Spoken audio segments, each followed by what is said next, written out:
1, 2, 3. Tag Me In Podcast. Tag Me In Podcast. Back again with another episode.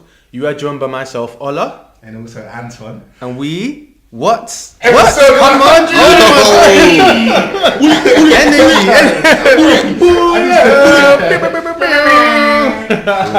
2 years in the grind. Yes. 2 years in the grind. Finally made it. That's sick. Episode 100, and it's been a journey. It's been a roller coaster. It's been a journey. Different studios, different locations, other side of the world. Yeah, I was traveling for a while. Yeah, other side of the it's been crazy. Yeah, it's when you reflect like that, it's been a fantastic journey, but it's been hard. I think I've been losing more hair throughout the past 2 years. Go back to the first video on YouTube. It was that Standing Podcast little intro video on YouTube. Energy. And you'll be able to there was energy, there was life in me. 2 years later, this toddler is now here. And honestly, it's like a baby. Literally, yeah. We've described it as that little baby, and Well, I guess we've got another podcaster here. Oh yes. He knows about the journey. Come on. Do you want to introduce yourself? Come on. Should we... Why did you do Mr. Humble? He's like I'm grateful to be a guest on the 100th episode. Well done, guys. Round of applause, because that is a big feat. A lot of people have come and stopped in that time. I know I have. Hi everyone, Ade from Adzvice podcast. Yeah, here with the lads. Talk some talks. This guy. Come on, he's humble. Like, What you mean?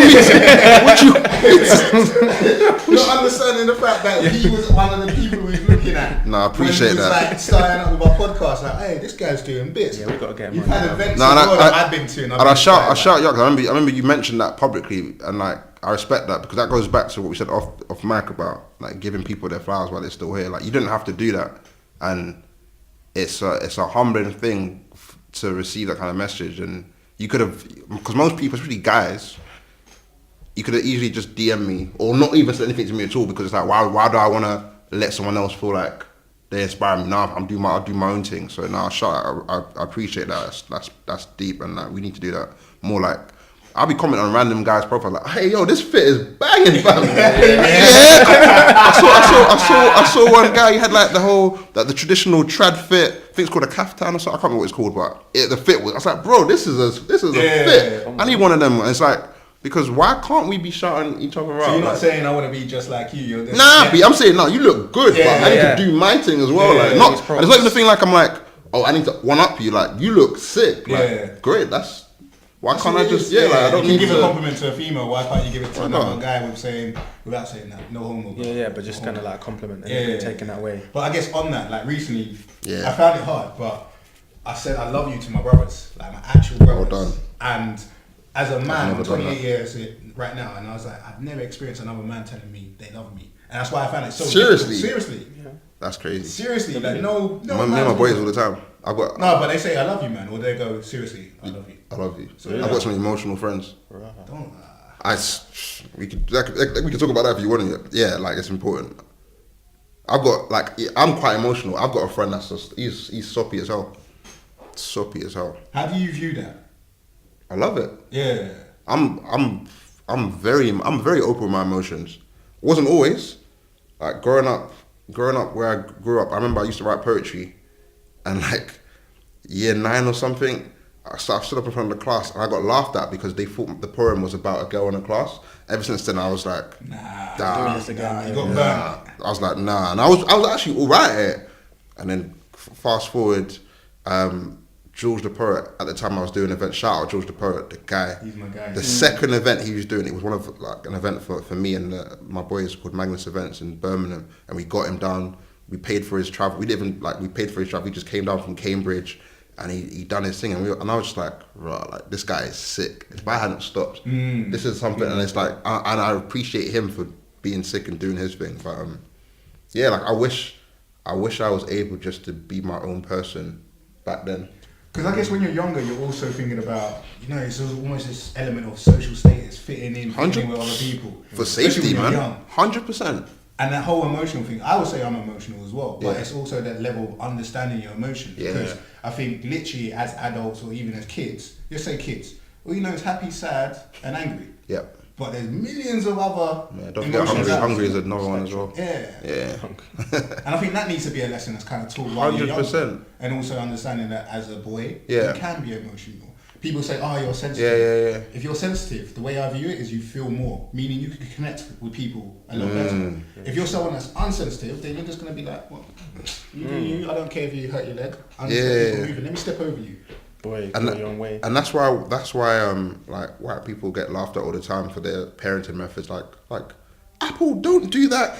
We're gonna talk about this, but at the same time, that's a middle class. But at the same time, what that parenting style is doing is you're not resorting to violence. You're trying to actually uncover the root of the problem. I'm not saying that's the right or the wrong method, but in life, it's very important to try and always ask why. So it's like you feel this shit, but why? And it could get very annoying, but sometimes even kids, like if they're able to talk, like if you can actually get to a stage where they're trying to express themselves, then they themselves can start thinking like, actually, again, I don't have kids, I have nieces, I don't have kids, so I'm not trying to parent to parents, but I just think it's important in life just for us to try always uncover like what's behind our emotions and why do we feel like that. So what do you reckon led you to being this emotional type person? That's a good question, man. That's a great question. So I could give my account. Yeah, go for it. Yeah, go for it. So my mum is the parallel opposite to me. Yep. So she's very reserved. If she's going through something, there's only two emotions you get out. Angry or okay. Yeah. There's nothing in between. There's nothing in between. And growing up in that space, single parent household, so it was just me and my mum. And I witnessed a lot of times where things wasn't okay, but she wouldn't be expressing about how she felt. And for me, knowing that I was going to be an adult, eventually going to have kids and everything like that, I was thinking, I need to be different. I need to make sure that I understand my emotions and don't let it control me to a point where I'm just closing myself off from the world. But also being able to express it, because I think it evolved over time. Like a lot of my friendships are mainly female. I was going to touch on that. Yeah. And you know, I had the man them there, but I never really connected with the man that was saying, other than, what girl you linking? Do you want to go play football? It wasn't never on a real serious level of like, hey, how do you feel today? But was that because they didn't have that level of awareness or openness, or because you just never thought to reach out? Because similar to you, and it's interesting you say the sort of having the more female friends, I've noticed that as I've gotten older, I have a lot more female friendships than I have male friendships. And part of the reason is I don't feel like I can connect on that sort of emotional level with a lot of guys. Because apart from just how you doing, how was your day, most people is just fine. But when you really want to ask someone how they're feeling, how they're doing, I can't seem to get below a certain level with a lot of guys. It's, you're being moist. What do you mean, how am I doing? My dad just died, relax. I'm like, yeah, precisely, your dad just died. Like, surely there's I've got this, it's around. Yeah, it's cool. Like, literally, Gym, fam. a mad one. I saw this video. That's crazy. It helps. That's true. I'm not going to mock it. Yeah. I'm going to get punched up, fam. No, That's legit what my boys do. Yeah, I watched this video. This guy must have literally, must have been like a massive brawl. This was in America, World Star Classic. This guy's cheek was literally hanging off, so it must have been hanging off. This one was like, this woman said, "Oh my God, are you okay?" "I'm fine." This guy walked away.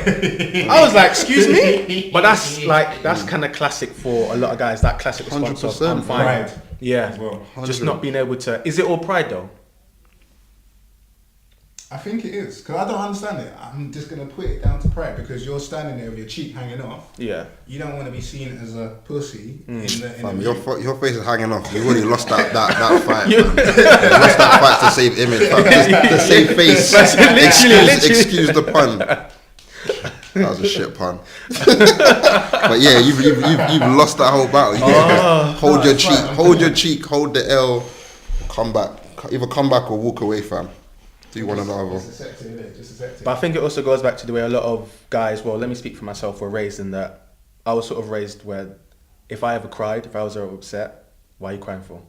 Why are you upset? Be a man. Okay. What does that what? Yeah. And like you said, it was always either just anger or happiness and okay. Any other emotion of upset, I'm down, no, you can't, what? No. You're the man of the house. See, man, and I think a lot of guys have been raised that way. 100%. So they maybe just don't know how to express. So I think in large part it is probably pride, but then there's also that I've never exercised this muscle. I do not know how to do it. It's funny because until Anton actually asked me, it's not like one day I was like, okay, now I'm going to have emotions. But to your point, in terms of how I was raised, like, although it was a very traditional setup in the sense that my dad was quote unquote the head of the household. My mum was the breadwinner. My mum she brought in the bacon, cooked the bacon, and cleaned up after the bacon. If that makes sense. She did everything, and her way of showing love was cooking and feeding. And like, if she wanted to advise you, she shouted at you. It's almost like, you better put on a jacket. It's cold outside. As opposed to being like, you should put on a jacket. But it's her way of kind of, and growing up, like I'm the youngest of three. Me and my oldest brother, like now it's a little bit better. We grew up for many years. We didn't speak to each other. Period. Like we lived in the same house, didn't talk to each other, and I sought family and love in my relationships and in my friendship groups. And I went to a mixed school, so from a very young age, I've always had a lot of close female friends. And I remember I read online once that we have like a male and female part of our brains. You know them like random tests, and I did a test and it told me that you use your female brain more. Whether that shit exists or not, I resonated with it just because I'm really in touch with that side, but also having female friends and actually hearing them and actually being able to learn how to have empathy and just hearing them, it gave me a whole new perspective. So I can't actually tell you when like that side embraced it, but what I will say, coming to your point, Ola, in a sense of pride and ego and like talking to your friends, I found that as I've been mad open with my emotions, people around me or my close friends also like saying I love you. That's not weird in my friendship group. Like saying, like me saying I need to check out because I might pass out, I might drain out. That's become very normalized. So I feel like once you start normalizing expressing yourself and normalizing the idea of like it's okay not to be okay, other people see that, oh, it's calm, I can actually talk to you. Just like we were talking offline, there's certain stuff that me and you might have in common, but we're not going to talk about it because we haven't set the precedent. But the minute you put it out there, it's almost like, cool, like, okay, so, then we bounce off it. Like, if you can't expect progress if you're not doing anything to change. So do you know what I mean? So you have to be the change you want to see. Yeah, and it wasn't even like, 100%. So I made a point of, especially online, like, I always talk about when I'm not feeling well or when shit's not going well, just because I don't know there could be someone like me who's watching this thinking, raw, ratings, because I wouldn't have said that. But knowing there's someone else out there, hold my health. And I just feel like that's something that we all need to do, especially us black men, because it's not easy for us in these streets. So what do you mean by that? As in being that voice, being that kind of, that change that people can see? To Ola's point, like being the change that you want to see and not doing it so that you can have accolades, but if you generally believe something's wrong or we're missing something, what are we doing to correct it? If we're just talking about it, then just shut up. But if you don't feel like we're not open enough, what are you doing to be open? Like I make a point about saying like when shit's bad and showing like, just because I want it to be more normalized. Because there's also like that line that some people do, because some people do it as a way of, I don't know, screaming out or letting go and 100%. have like full-on rants. But you're doing it with a kind of a cause, hoping with the fact that someone else could resonate with it because this is what I'm going through right now. Yeah, but it's mad because it never started. I remember one time because sometimes I treat Twitter like a personal diary. And I have to check myself a lot. Like I've definitely got a lot better now. But at one point, I was doing a madness. So if we go through the history, we might see something reckless. It was not even reckless, but I was just oversharing. Okay. Oversharing, like you could, like same way you guys knew about like the fact I bought a house, all these things where I haven't told you, but you've known this just from me. But you understand? Yeah. So what's the point I was trying to make? So I remember one time I was tweeting. I think this is how the event series that we do, Let's Talk, how it started. I was just tweeting about how like in this adulting shit, like we're all winging it, and like shit's not good. There are days when I feel blah blah blah. As I'm tweeting and more people are retweeting, I'm getting DMs from people saying I feel just like this. Yeah. And I'm seeing blue ticks. These are certain people where it's like you're an influencer, quote unquote. You're someone who's got the shit together, and they're like, no, keep saying this. So then I was like, shit. If we're all out here winging it, we're all out here feeling shit, but none of us are talking about, we're all faking it.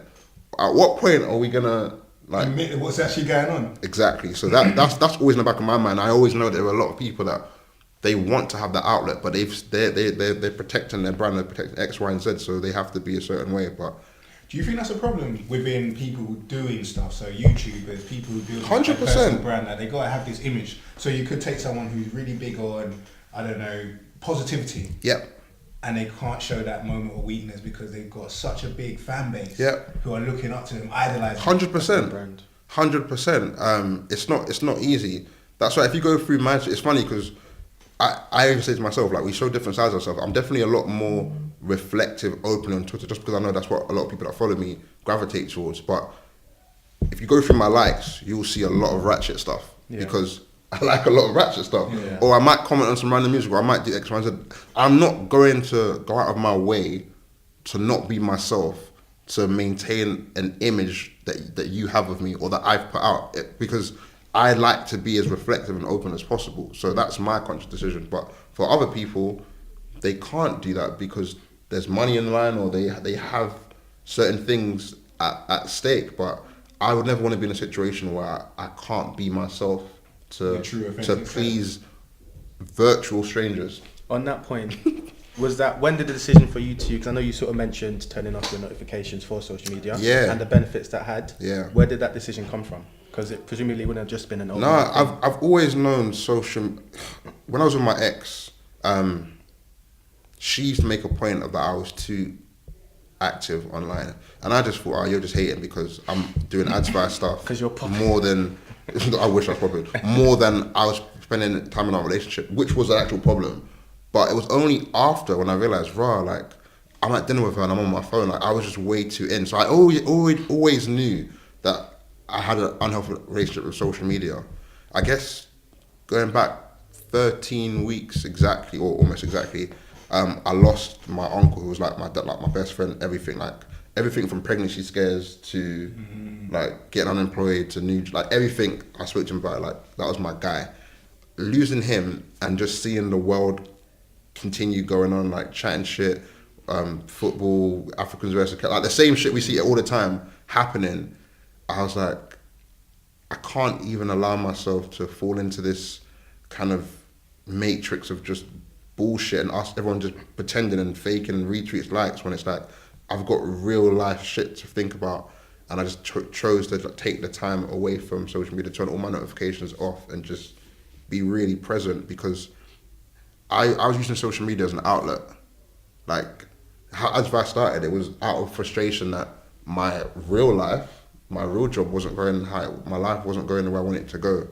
But I kind of realized what I was doing, like, and it was an unhealthy form of escapism. And then I was like, like, actually putting my phone down for 2-3 weeks and not worrying about the fact that I'm losing followers, because at the end of the day, these are virtual strangers. Like, just coming to terms with that was very uplifting, because it reminded me, like, like, when I lost my uncle, how many people tweeted me saying I'm so sorry, or how many of these followers are coming with flowers, and you know what I mean? So it was just, sometimes it takes something as deep as that just to make you reassess what's important.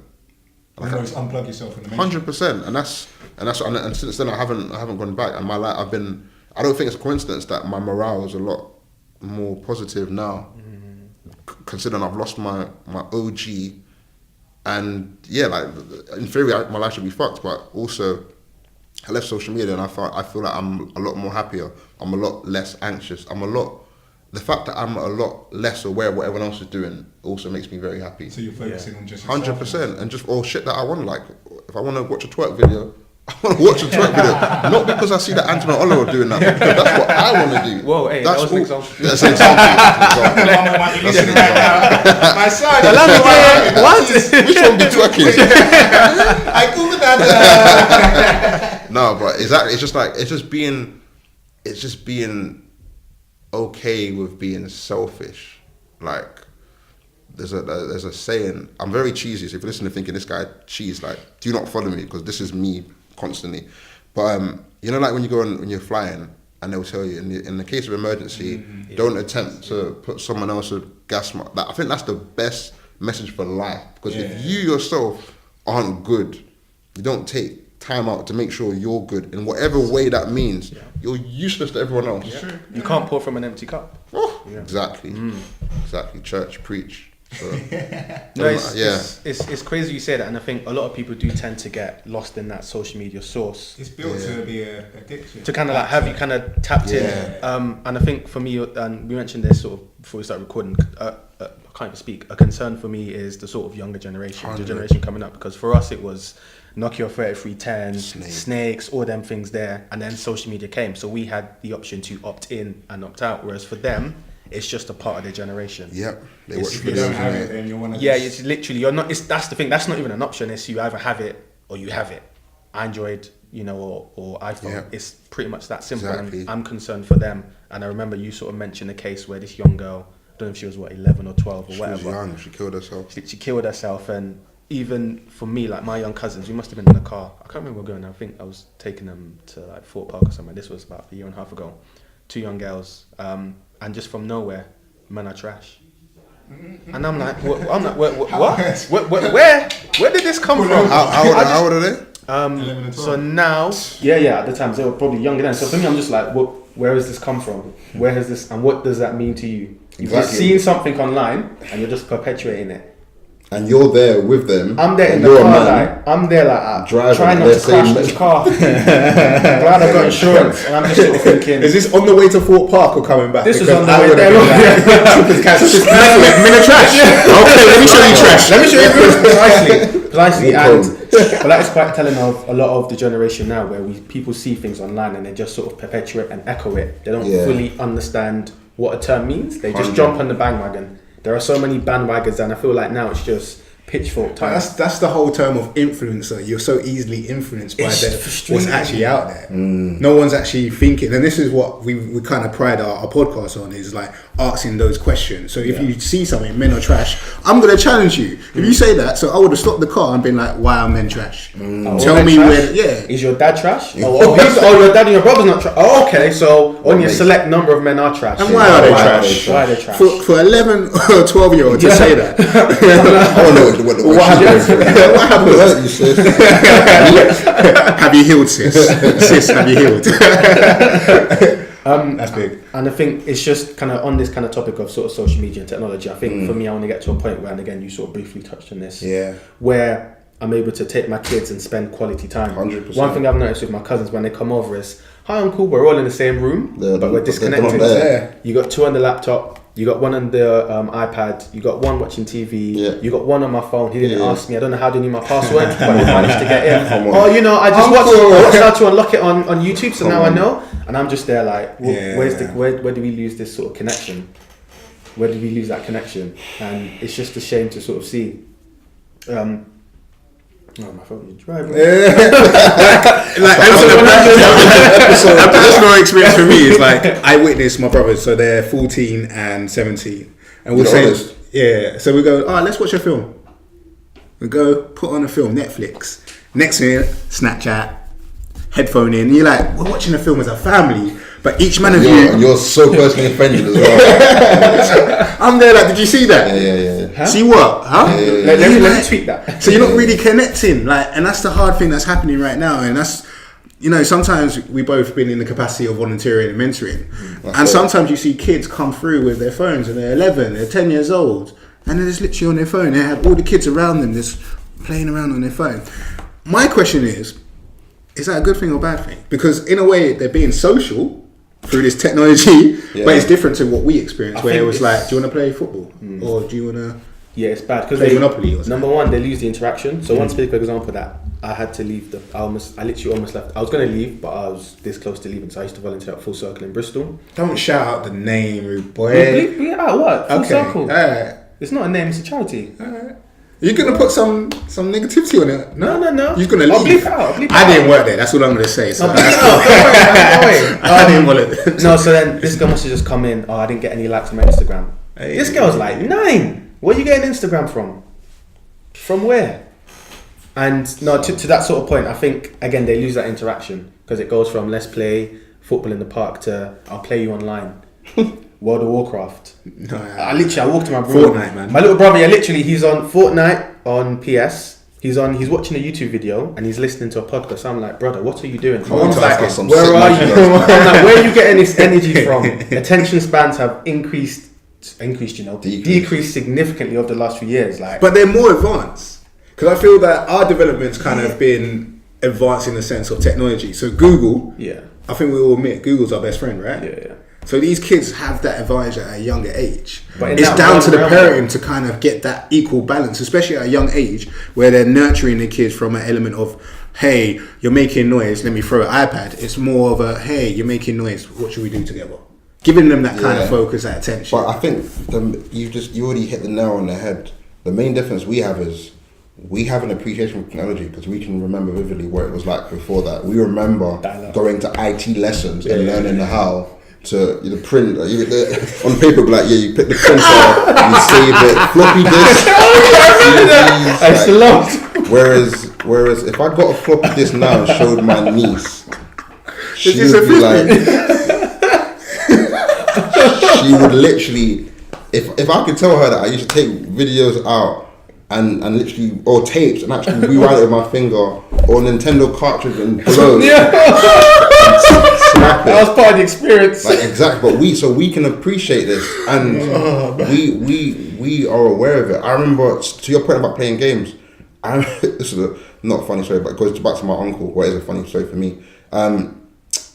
Me and his son, my first cousin, we were playing like NBA Live or something, like all day, like on it, and he was like, "You guys are trash because I guarantee if we go to the park right now, you couldn't do any of this." And I'm like, this old man talking, like, what do you mean? He's like, cool, let's go. He took us to the park, wiped us, all the moves that I had on the PS, I couldn't do it in real life.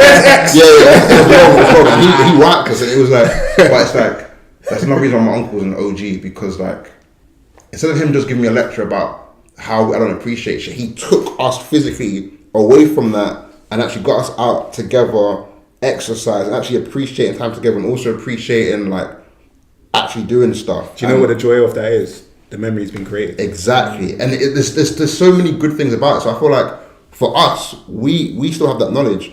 The generation below us, they're oblivious. Like they're thinking, okay, we're all gonna meet up. They're gonna jump in their headsets and be playing game and talking. Whereas for us, it would be like, okay, cool, we need to be at this spot at this time. Because no one's got phones. There's one phone between the gang. There's one spoiled kid. There's one spoiled kid. His mom pays the line rental. Then I said, that was me at one point. I can't lie to you. Let me text my mom. Yeah, like literally, he's got one friend. So yeah, like it's just a different set of expectations and reality. That they're just not growing up being aware of the privilege and the curse that is technology. So is it incumbent on us to make sure, I guess, our children's generation 100%. have those memories in the park, playing Yeah, games, 100. have those relationships, so we can, 100%. like you mentioned, have that balance between, you're good at technology, but also you understand the importance of Exactly. having a relationship with your siblings, calling family, spending real quality time 100%. together. Can you remember my phone number? That's the most important one, you know. Yeah, I can remember like my number now and my first house number. Yeah. But other than that, But you knew in case of emergency, you can be like, oh, I haven't got my phone. Can I use your phone? 0208. Now kids be like, oh, it's on my phone. I don't know how to get hold of I my must better ask Siri because I couldn't tell you. I couldn't tell you what the numbers are. Yeah. It's nuts.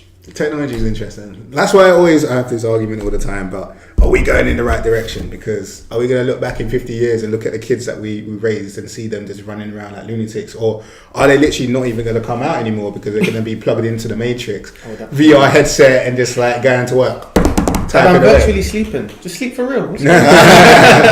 Lucky or unlucky, we're going to be dead before it's going to get fucked up. Like, I feel for my great grandkids. It's going to get fucked up. What you envisioning? Yeah, like that passion. I mean, like, we've already created, like Man's going to say robots. Forget robots, but like, look at the technology that's at our fingertips, at our disposal, like drones, stuff that we're aware of. Yeah. Imagine the shit we're not aware of. Like, I've seen videos of these, like, I guess, robots that they want to use them in military situations. That's what they're saying now. They're creating that kind of technology that is already existing now. It's not like iRobot. As much as we want to laugh about it, like that shit's gonna happen. Legit, like we're legit. making things that are smarter, that are going to be smarter, evolving faster than we can. It's just like, especially like I swear Google had this AI that they were working on, and they had to switch it off because it was just getting a little bit out of control. It was like changing the game. It was like, alright, cool, humans, kill humans. No, stop. Did you turn it on and off again? It's gonna be. It will be within the next 100 years, or even maybe shorter, where technology has only really been around for 20 years. They're going to use tech to like. It's already happening. Like when they do strikes and stuff, like they send like drones in to survey the situation before they bomb it. They're going to start putting robots in to kill people, and in the process, there's going to be a lot of innocent bloodshed. That sounds probably like dark and shit, but it's going to happen. Technology is great, but the more advanced it becomes, the more dangerous. And for me, it's like, for us, it's great because we think about all the benefits. I worry about the people that have the power, the people that don't have the best intentions. Like, did you know, for instance, you know it's possible to actually change the weather? Apparently, they throw these probes up in the sky. There's planes that go. I can't remember what it's called, but you can Google it. It's public knowledge, and like they can do stuff to clouds, and it can actually change the weather. Like that exists now, and that's been happening for years. Like I can only imagine what's going to happen. Some mad scientists hating on the world, going, "Whoa, what can I do next?" Double-edged sword. Oh yeah, I don't even know how we got there, but tech. I love it, but it also scares me. I'm just happy that I'm able to know that I can step away from switch off. Yeah, I was going to say, it's kind of bringing it back to the point about you taking time off. Yeah, I guess you had that foresight and that self-awareness to kind of go, yeah, let me just take some time out for myself. 100. In that time out, what happened, if you don't mind sharing? What did you do? Why was it important? So I mentioned I lost my uncle, and I think it happened on like a Sunday. I was doing the work thing actually. I was traveling, but then luckily I cancelled the trip and went to see him. Within 2 days or 3 days, like I was back working from home, but I was working, and it was just like full pace. Like my work was very understanding, like things take time off, blah blah. But for me, I enjoyed having something to distract myself from. But I found that I hadn't rested. Like I'd gone on work trips and had personal time in between it, but I hadn't switched off. And I'd come back from my little social media hiatus. I just thought, you know what? Now that I've got annual leave, like I could have rolled the days over, but I was like, there's actually something kind of powerful in using this time and having no plans. Like I have no motives, I have no plans, but I could do with a break. And I called it my self-care week. I actually shared it on Twitter. I was surprised at how many people kind of responded like, I want to do this. Like it was quite overwhelming. But it's mad because every day I did something, but like I did everything from like I got my teeth cleaned, I had a massage, I went to go see Mo the comedian, I think I went to a concert as well. And like as I was free, people like sending me stuff, like, do you want to go here? Do you want to, like, it wasn't even planned, but I had a great week. But it was just so relaxing to not have to be on holiday, because I travel a lot, and I travel a lot with work as well. But I feel almost it can become a competition, and it can also become work in the sense of, if I'm going on holiday now, if I tell you I'm going to Miami, you guys look at my story, you guys are like almost expected dance monkey dance. Like what? Why are you not doing it? You know what I mean? Like you're expected entertainment, and I feel the pressure to live the best life, and I do that for work. Traveling is great, but it also can be quite detrimental to your health, your physical, mental health, and just the idea of being switched on. Like I have an itinerary, I need to do X, Y, and Z. I didn't need that stress. I wanted to just take time out to own my time. If I wanted to sit down and watch porn for 2 hours, that's your time. That's my time. Firstly, ain't no guy surviving porn for 2 hours. I go with that mindset. Yeah. 2 minutes later, woo! I am ashamed of myself. We got the birds to sing with that. Come to your senses, boy. Ashamed of myself. Exactly. Ashamed of myself. But like that was my point. If I wanted to do that, I could, because I'm at the time where I've got no dependents. I've got my own place. Like I've got a job. I'm at the most financially free place I might ever be in life. I need to embrace the present, and that sometimes it's just not going on holiday, going for a walk, and just appreciate what we have. Keeping it simple. 100%. I encourage everyone, where possible, to take a day off or take time out to just be. Just do nothing. Just be whatever that means for you. If that means you want to go to see classical music, or you want to go to the park, or whatever you want to do, but don't do it so that you can be like, like, don't do it to show off. Don't do it to show that you're doing it. Just that's why I spoke about it. I didn't post like, oh, here's day one of myself. The fuck, like you don't care. Why? You know what I mean? Like, be in the moment, enjoy. If I'm having that much fun, how am I thinking? Oh shit, I need to get this angle. That's the other side of it, right? A lot of people go through that. Like, I'm enjoying myself, but actually, you're taking a photo. You're not actually in that present moment. You're not being present, and you're doing yourself a disservice. You're doing whoever you're with also a disservice. Because you're taking time out. That's a reflection of what you were saying about your ex-girlfriend, right? Yeah. She's like, shout her out actually, because she used to make a point about when we're together, put your phone away. And I used to think she's just jealous. Probably was a small element of that, but it's the sense of quality. We're so busy, you have quality time, and you're not even taking the time to just be with the person. Half the time you're Snapchatting your food, you're tweeting, exactly. I've got to get this out, and it's like, hold on, can you just like not eat your food? Don't eat that was literally me. Don't eat it. I was a food blogger at one point, so I was that dickhead. I was like, got my friends a free meal. Like, guys, you know, I got to like. Come out. He's like, hold on. He's like, what? Are we gonna like bless the food? No. Let me take a photo. Get that light. I might get up because I was trash at it. I was trash. No, but you know what? I'm so glad you mentioned it, because it's something that I recently kind of understood the importance of. So for me, it was, if I did take time off, I had to be. I didn't just. You don't just take a day off. You waste what do you it mean? at home. I take this one day of annual leave. We're either traveling, we're doing something, or we make plans. And then there was a day when I literally did nothing, and I was like, this has been the best day. One of the best days. Oh, look, what did you do? And that's the pressure at work as well. You go back to work and they're like, oh, what did you do? And you go, nothing. They were like, what? They look like they can't understand it. What do you mean? You wasted the holiday. You bummy bastard. But honestly, and I've just learned the importance of just being able to take time out. So for me, it's more going for a walk in the park. I don't need to explain to you why. I just want to go for a walk in the park. For you. Feed some little duckies. Go about my business. One thing I do now is go into the spa. So you alone? Yeah.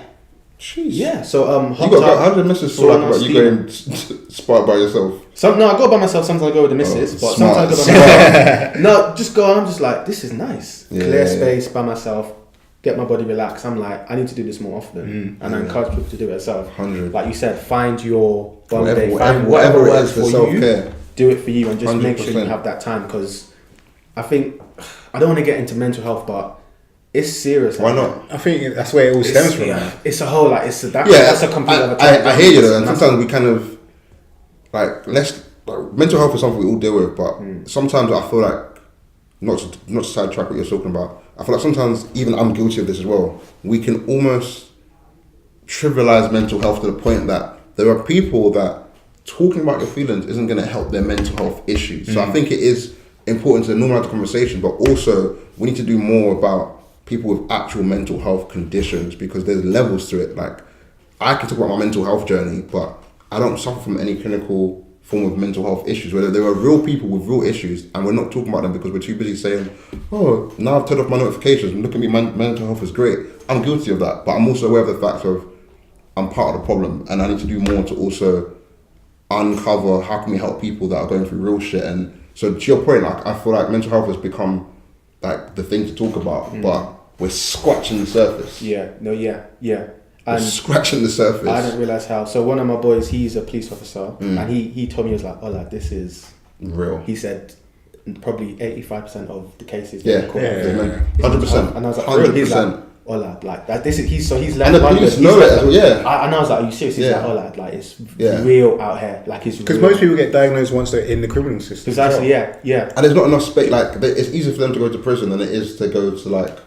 It's just like, I'm just here like, this is, and I think because a lot of it is not visible. If you were to break your leg, I can see you broken your leg. How's your leg, Ade? Yeah. You're not in your cast anymore. Cool. Exactly. I know you're fine. Cool. If you have been diagnosed, or if you are going through something, you don't know. I can't see it. And if you're just focused on your work, then how are we to know? And that kind of links back to a lot of men not feeling open enough to express that emotionally. 100. And I think we just need to get to a point where you said it's normalized, and we as men especially can just open up and say how we're feeling. Like I definitely, when you came and sort of said you and your boys are like, oh, I love you. Yeah, I was like, what? Shout out my boy Realist and Ife, Mr. Meads as well. There was and Paul Dunker, but like all my friends, you look at them, you would not think these guys are emotional, but Jim, man, like hench and but I don't even know at what point, but we've always had this brotherhood of it was okay to be emotional because it's like these are strong guys physically, emotionally. Like what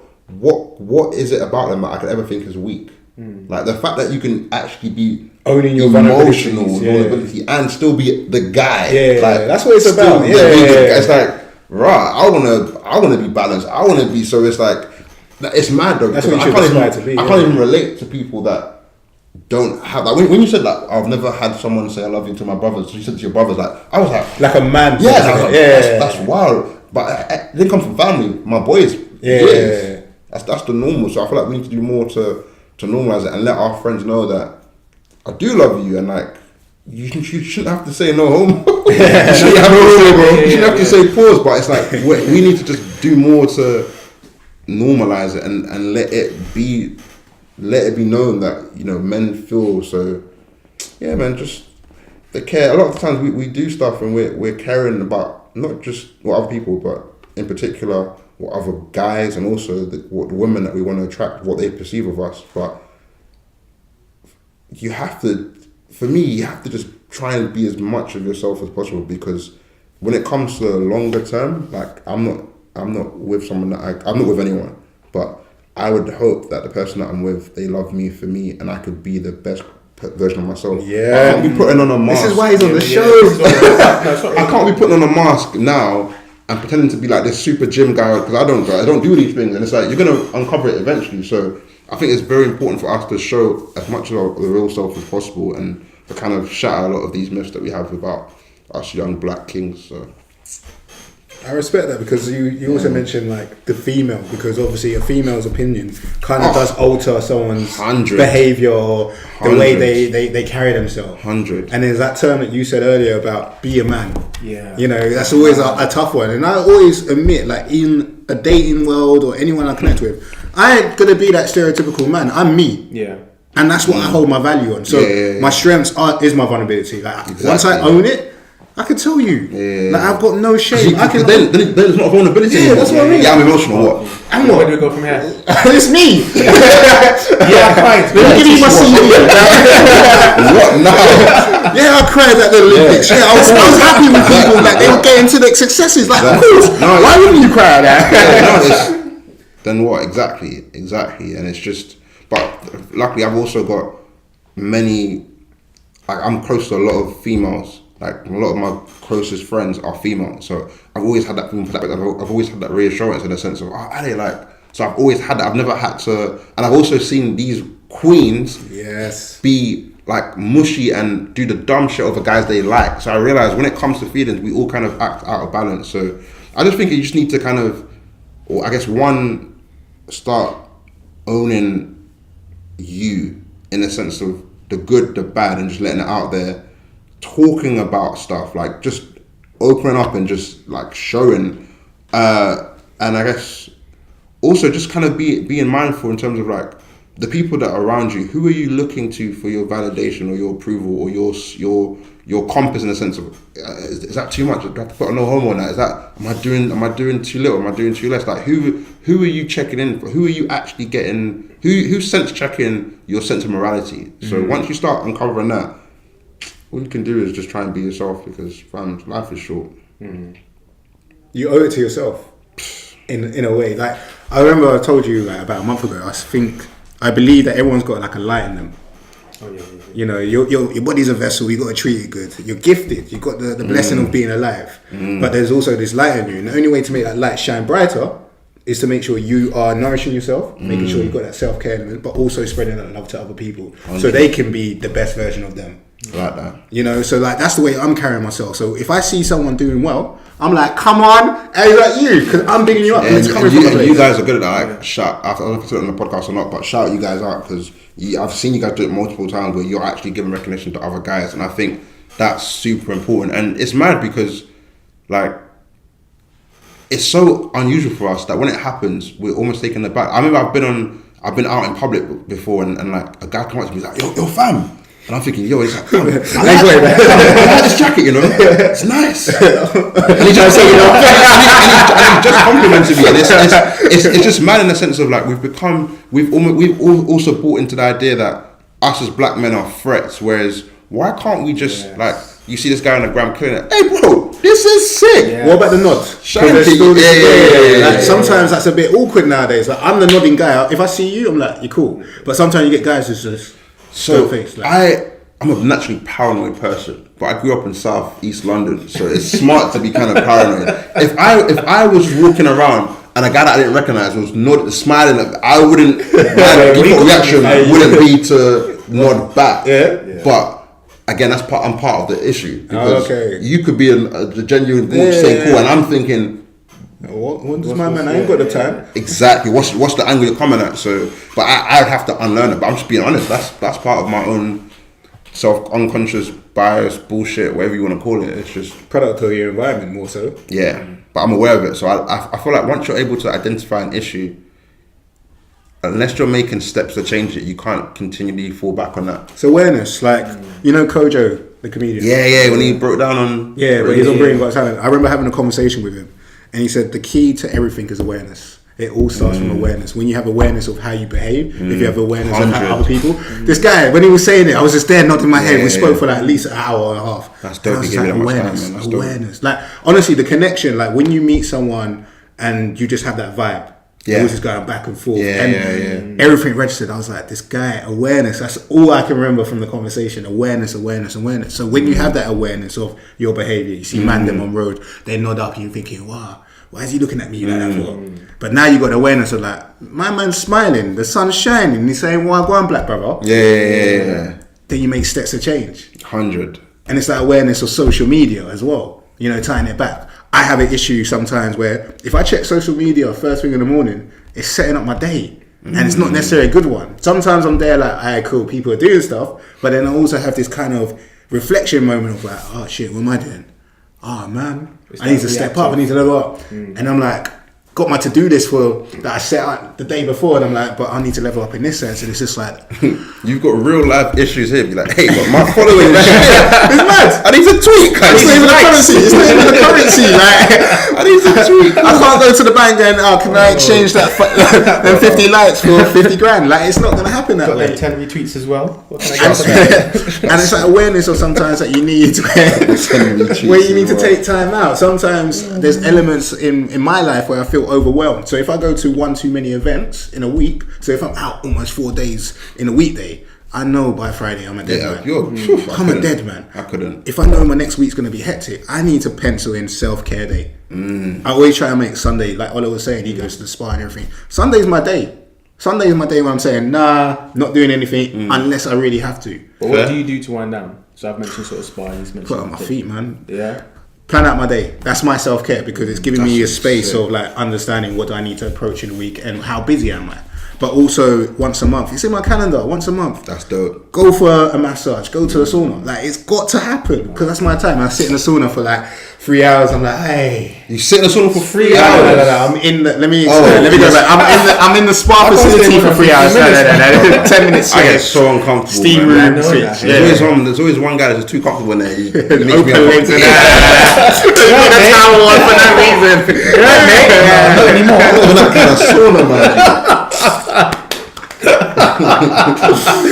Oh man. But like, just making sure Sunday, because I know Monday's coming along.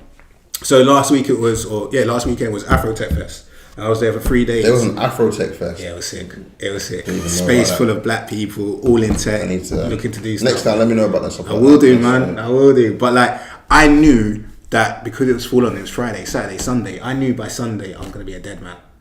So you went for all those days? Yeah. Yo. But no, I once it got to a time, I was like, you know what, I need to go home. That awareness, I need to go home. I went home. I chilled on my laptop for about an hour. Fell asleep. I went to sleep at 8 o'clock. I felt good doing it. Woke up at 5 and I'm like, I was exhausted. It felt amazing. That's sick. So it's awareness. I think awareness is like the most important thing, whether it's social media, whether it's just how you're feeling, well-being, It starts with awareness, asking them serious questions like, how am I feeling today? Is social media doing a lot? Why am I reacting to this? Are men are trash? Are women are trash? Why are they trash? Like those sort of questions. When you have that awareness, you can probe it. It was mad because for me, that kind of awareness didn't come till later on. No, so for sure. I keep my kind of social media, I guess, interaction to an absolute minimum. Apart from the podcast, you will not find me on social media. And what used to happen was I'd go on socials, and then maybe like 30 minutes, 40 minutes after a session, I just feel some type of way. I just felt like, I'm a waste, man. What's and I'll be like, he's got the BM, he's got the Ferrari, and I'm just hearing this 476.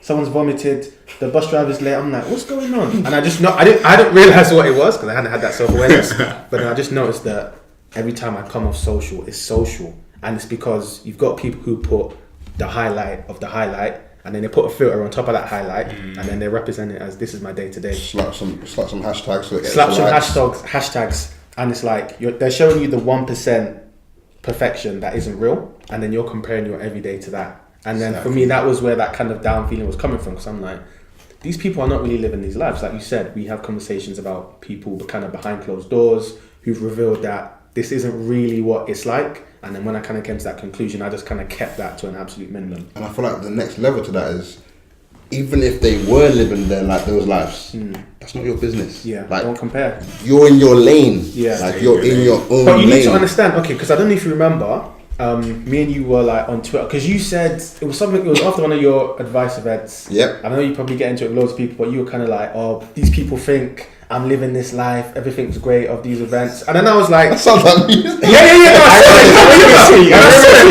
I was triggered. I'm like, hold on a minute, but that's what you show. Because I felt like, because you were just like, oh, these people think my life is amazing, or like these events are something. And I was like, and madam, like, but Ade, that's what you show us. That's a classic. That was like a classic. For me, it was like, you're showing these events. I'm like, because for me, this is my perspective. I'm sure you tweeted back saying, you're doing a lot. Yeah, and you came back and he was like, yeah, I'm not, no, because I think I screenshot it.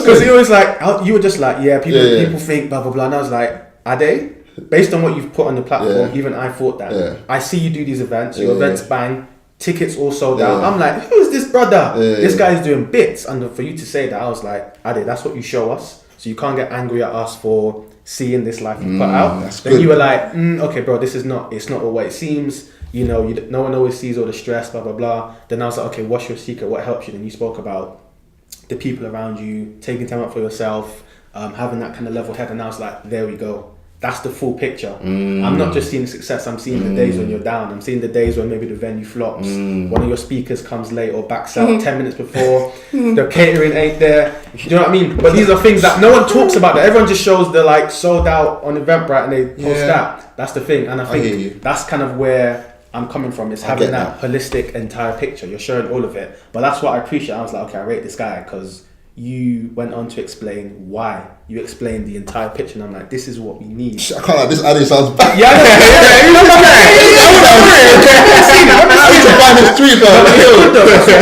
that's one of the reasons why I do it, because not everyone does that. Hey, people just me was a G. You dropping some sense. Dropping them gems, but I think that's what is missing on social media. People just post the nice bits. And I'm like, come on, give us the real. And it's funny because you even made the point. It's like, it's always relative. Yeah. Because you could be looking at me thinking, no, Ade, what are you complaining about? I'm looking at someone else, and they're looking at someone else. Yeah. Meanwhile, there's people looking at you thinking, yo, Honor, you're 100 fam, you're laughing. Yeah. There's someone that don't even know how to do anything. It's like, or someone that can't even, I don't know, but it's like there's so many things it's just mad how relative it is, and it's just crazy how we can all have these perceptions based on what we choose to show and what we choose to kind of put out. Like you should never, as much it's mad because we all do it naturally, but don't get lost in the social source because you don't know anything behind the screen. Like you don't know what's happening. Do you reckon anyone's got like do you set goals? Yes and no. I'm not, there's some people there are some people that they have like smart goals. I don't have smart goals. Because I'm thinking, does anyone out there actually have like a goal to get 1,000 followers in the space of I had that. 20? So but I'll be really honest. It was a job at the time. I got made redundant, and I had another job lined up, but I had a 6.5 week gap because I lied to them saying that I couldn't get out of the job just so I could have time to do nothing. In that time, I was like, yo, I wanna do Adzvice properly, so I need to get my shit popping. Then sometimes I was tweeting from the Adzvice account. Like my handle was Adzvice. I think I at least double. I think I increased my following by like 1,500 or 2,000 following just because I was constantly out there putting out threads. I had a goal in mind, but my objective was to never to be the. I wanted to do something so like I have a platform to push out my content. Yeah. That's all it was. I had the Jay-Z mentality. Like he created Rockefeller purely so he could have an outlet to sell records. That's all it was for me. Twitter was the medium for me to be able to get out and build a little community. So I did have a goal, but yeah. But then once I hit that, it felt really good kind of being like, okay, now I can just chill. Like I used to have scheduled tweets and everything. Yeah. But now I'm just here. So if you didn't meet that goal, how would you feel? Defeated. But it wasn't. I guess for me, it wasn't like, oh, I need to get this number. It was more so, I want to give this a proper stab. Like I actually want to. You understand? So it was more of a case of like, so full-time investment. Defeated would have been if I'd feeling like I hadn't given it a proper time that it needed. Yeah. Do you know what I mean? That would be defeated. Me to put everything in it not banging, that's not defeat. That's, alright, take that lesson and this might not be for you, bro. Yeah, you tried, yeah. But that's not, it would be the idea of not doing it or not attempting, which for me would be the loss. That's a powerful lesson, man. There's that book, 4 Agreements, and it goes, if you don't give something your all, then that's when you can't really have any regrets. Like you've given it everything that you had inside you physically because you're aiming for that. So you got to do things to the best. The moment you kind of half-hearted doing things, then you're gonna have regret. Maybe I should have put in more work. Maybe I should have done that. So I understand that. Yeah. Because like where I was going is the fact that we all have personal goals. Cool. I want to get a house. I want to get a car. I want to get this. It's just crazy in mind to think that people have social goals when it's not a quantifiable thing in real life. Like you can't take that and be. It's not a tangible thing. To an extent, it can be though. Yeah? People are making money from a brand perspective. Yeah, I guess so. Alright, I stand corrected. But I get what you're saying. Like, you can't. But the landscape's changed. You can't walk into the job centre and be like, big man. 30K followers. But you can monetize your platform. So, but it's just for me, it's one is not more important than the other. And if that's a lie. Real life is more important than anything else. So it's like, even if I'm out here doing all this, like, when was the last time you heard of an Adzvice event? It's just, it's like, it's not like it's not important to me, but, bro, I wasn't okay. How can I stand in front of you guys talking my shit, knowing I'm not okay? I haven't checked in. I'm telling you guys to do X, Y, and Z, preaching or whatever you want to call it, and I haven't taken time to do it myself. I wouldn't feel good. Yeah. So like, I'm so blessed that part of the platform now is that's all part of the journey. So me going through that becomes content to talk about, and it's not like I'm doing it for the look. It's real, and if you learn something along the way, great. It means I didn't waste my time, and that's that. So I give you respect because since I started following you, you've always been consistent in the way of like giving that whole view. Yeah. So the good and the bad, but also you had, a lot of people saying, what's your purpose? What's your why? I don't know, but I feel like the message that you're putting out kind of touches within to your sole purpose of trying to make a difference, be that change that you want to see. Yeah. And you've been forever consistent with it. No, that means a lot, genuinely. And it also shows the impact of social media, because we're talking about the good and the bad of social media technology, but there's so much good with it in a sense of, here. We wouldn't be connected like this. I swear we were communicating through Insta. We became aware of you through Twitter. Yeah. As long as you're doing it for good, as long as you've got like I feel like, again, it's like light. If you can shine that light into other people, but use the vehicle of social media, I think that's the best way of doing it. But if you're doing it in a way of, look at me, look what I've done. I drove a nice supercar yesterday. What are you doing? Are you watching this while you're at breakfast? I'm not going to work today. Even you guys, like, I'm talking to you guys directly. You need to be able to like forget everyone else. You need to start success is relative, but you usually need to compare it to where you were before. Yeah. Because it's one thing to be like, I got 100 followers, I'm dead in these streets. But 2 months ago, a year ago, how many followers did you have? Like, that's a how much percent increase? Like, you have to be able to, like, I do it as well, where, I mean, I'm not doing bits, but the fact that you guys are here talking about Adzvice is mad, because Adzvice is something that I created one day, and you're talking about it like it's this, and that's humbling. But the same thing for you guys. There's so many good things that you're doing, and if I don't know if you are, but if you're out here thinking, well, we're not pop, we're not doing this, it's like you're doing yourself a disservice. You're doing the people that actually subscribe to you and actually they're with you for the journey. You're doing them a disservice, because we don't know how the cookie's gonna crumble. Like, you guys don't even know what you could be doing that and realize actually this is not for us, but boom, boom, boom, and shit happens. So just keep on doing what you're doing, and like never stop. Never base your success on anything other than the metrics that you set for yourself. Even if it is, I'm gonna use it. Make sure you've owned that decision to be like, I'm gonna look at that person and I want to be here. Don't just fall into a trap of like, fuck me, man, I'm shit. I've been guilty of that. I'll put my hand up. Over the 2 years, there's been moments. Bro, I've probably done it in the last week. Like, it's normal. It's a normal, but now we can catch it and be like, nah, man, snap out, man, you did bits. There's one thing written on my board at home is take a moment, be present, and look back. So when I say look back, look how far you came. 100. Because sometimes you forget. Exactly. Sometimes you forget 6 weeks ago. 100 episodes, guys. 100 episodes. Hey! 100 That's episodes. self-awareness. 100, yeah. That's a good, yeah, you should probably call it something like that. But awareness is so key. Awareness is so key. I think that's probably the best way to end right now. Like, yeah. I'm going to hit Ola with some questions, actually. You can hit with some questions? Yeah. Oh, boy. Because it's been 2 years. It has been a while, hasn't it? What's been your standout memory? I think there's obviously more than one. I don't know if you remember this one. We got a message from this lady that spoke about how she lost someone who was close to her. Yeah. And how she listened to one of our episodes, and that made her feel, it basically like perked her up. That's and I was dope. like, because I was like, oh, like you're listening. Yeah. Like you're like, you know, people talk about having that tribe and having people who are there for you from day. And it was like, what? You listened to my voice like for 45 minutes. You took what I said in, you listened to it, you really like ingested it, and then you came back and sort of gave that back. And I was like, Yeah, you appreciate that. no, it's not even that. It just had that impact on your day, on your life. And I was like, man, this is real. Like, these are people with real life. So me knowing that we have that impact for a lot of people, priceless, absolutely priceless. What else? I think the sort of sheer number of guests we've had, like the people, like for example here, just seeing Ade here in the flesh, I'm like, but I'm just like, I see you virtually, like now you're here. You know what I mean? It's like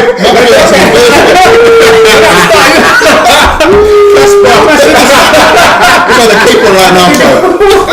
And like, no, Ade, off the cuff, all the people we've had, I'm like, you know, we're used to listening to you on your podcast, we're used to seeing you online, Insta, Twitter, but now you're here, like in the studio with us, like respect us enough to have come out and been on an episode, and I'm just like, this is level. That's something you touched on. Sorry, I'm not trying to hijack the conversation. We need to do more of. We need to podcasters. We need to do more.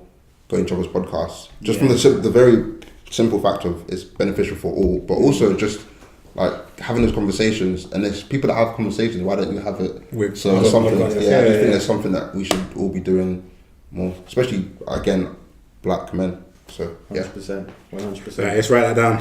100%. Get us. Alright, what about if there's people who are thinking of starting a podcast, looking back on it now, what sort of tips would you give someone? Definitely sort of have a structure. So I think one of the most important things is why. You know, we spoke about what's your why, what's your purpose. Don't just start it for the sake of starting it. What's your reason? Is it to vent? Is it to create content? Or is it to document your journey? And I think understanding the distinction between, especially sort of content and journey, understanding the importance and the distinction. Someone backing up a car. Understand the distinction between the two. Why are you doing it? And then I think that will be sort of like the guiding principle or structure. Then also thinking about the structure. Are you going to do it solo? Are you going to do it with a team? Yeah. How often will you record? How often are you looking to kind of like get yourself out there? But yeah, the main thing is understand your core purpose. Why are you doing what you're doing?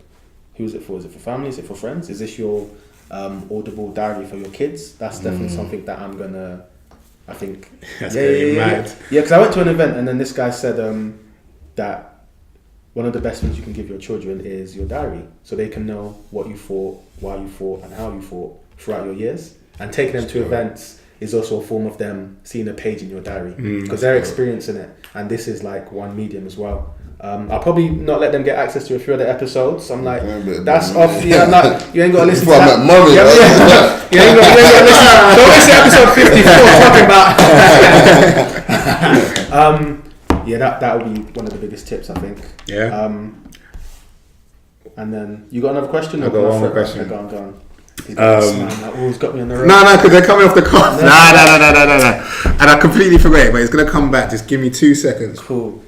3 seconds. 4 minutes. 2 minutes later.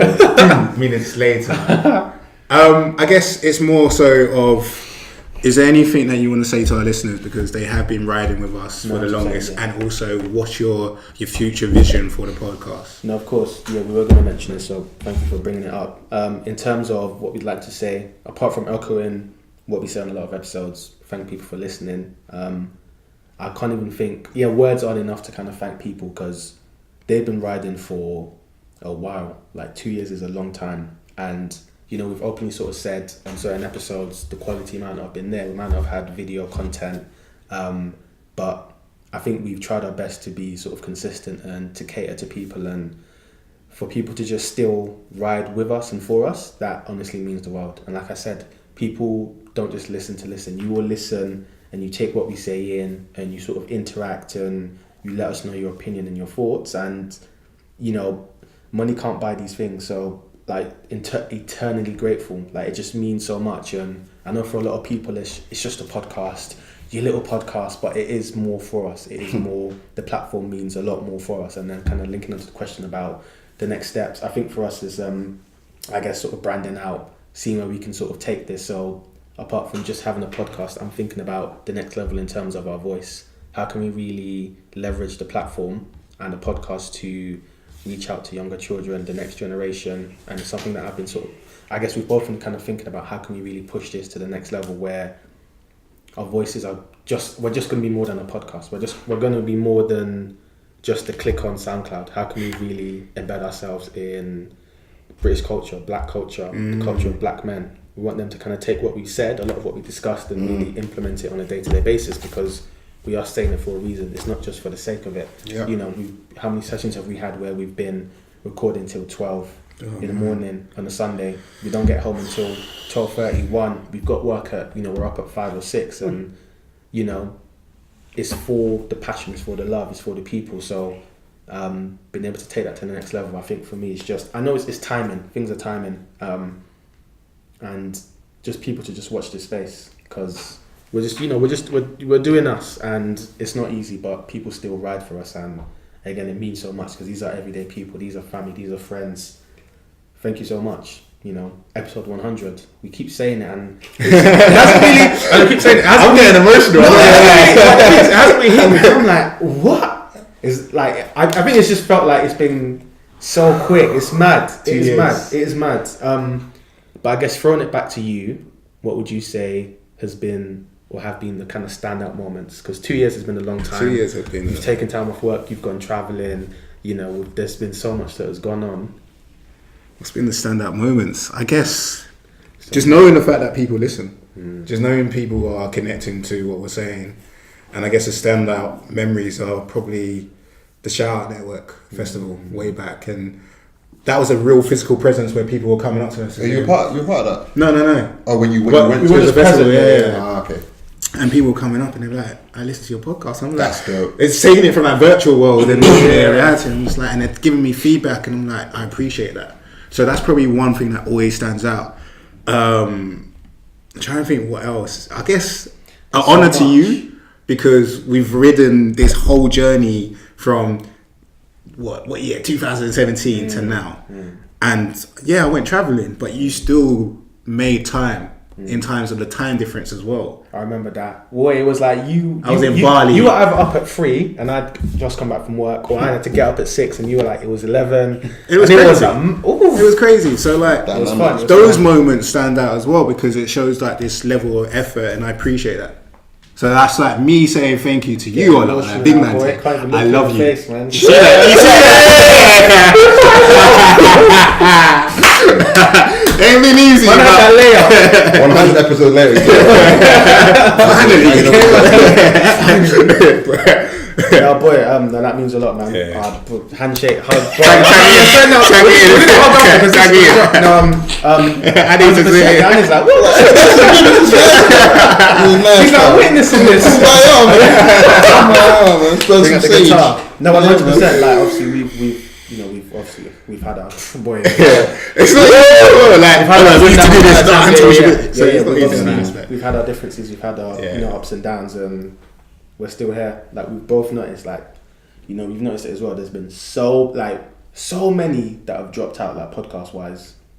Not shade to them, but for whatever reason they kind of stopped. Maybe they lost the love, inconsistent, whatever it was. They've just kind of stopped, and through all the madness, we're still kind of like going. But again, like you said, this is our journey. We need to judge it based on our metrics and not look at anyone else. And I'm feeling the kind of forward trajectory, and it's looking sweet. It's a sweet one. So I guess for us to just keep going. Everybody say yeah. It's okay. Guy's a legend. He's a legend. Oh man. Again, honestly, thank you everyone so much for listening and just being with us, and it means so much. And we promised you we'd step up, and we will. Onwards and upwards and onwards, as the saying goes. And we ain't finished yet. I know we ain't done. I'm just giving a little spiel. Ade a little. Come on, man. Come on, a little plug. Come on, go and plug Small yourself. one. Yeah. Come on. Sweet one. Left to you, Ade. Nah, honestly, shout out you guys for having me up on here. Keep doing what you're doing. I want to see you guys doing more hosting, because I remember when I saw you at, I think it was Toast to Young London. Yeah. Shout out them. That was a good event. But I remember thinking that you guys were dope. And I don't think I had, because I knew about the podcast, but I don't think I put two and two together that you guys were there. But I think you guys should definitely, because you've got a great my man wants to say chemistry. Yeah, good chemistry. You work, but it's like something about like your duo together, like it works really well. I think you should definitely focus on that. Like, I want to see you guys doing more hosting. But yeah, in terms of me, Twitter is where I live mainly. Twitter and Instagram, all the same handles at I am Ade Akins, Akins, and my baby is Adzvice that I run with my homie Benita Rochelle. Shout her out. But yeah, follow Adzvice, listen to that Adzvice podcast. We try and talk about stuff that doesn't get talked about enough that relates to the quote unquote millennial experience. So check out the Adzvice podcast, Spotify, SoundCloud, and iTunes. So, but yeah, no, honestly, genuinely, like, thank you for having me, especially on your 100th episode, because this should be reserved for creme de la creme. And man, this guy. Are you not creme de la creme? Nah, B. I'm man's humble. Relative. No, but I genuinely appreciate it. Just keep doing what you're doing, man. Thank you. Yes, personally. Alright, Ole, you can continue this. Yeah, no, I like that. Yes, guys, you know where to find us. Let me tell you where it is again. SoundCloud, iTunes, Spotify. We can be emailed at info@tagmepodcast.co.uk. Our website, tagmepodcast.co.uk. We can be found on Twitter, Instagram, Facebook. Reach out to us. Let us know your thoughts. Leave comments on the podcast recordings as well. Let's get those ratings up. And as always, thank you so much for the love. Huge thanks. Honestly, it's been a crazy 2 years, but 100. we wouldn't be where we are today without the feedback, the love, the listens, every single one. It just means so much to us. So I just got major love for everyone, and that's how I'm just going to sign out right now. Tag Me in Podcast.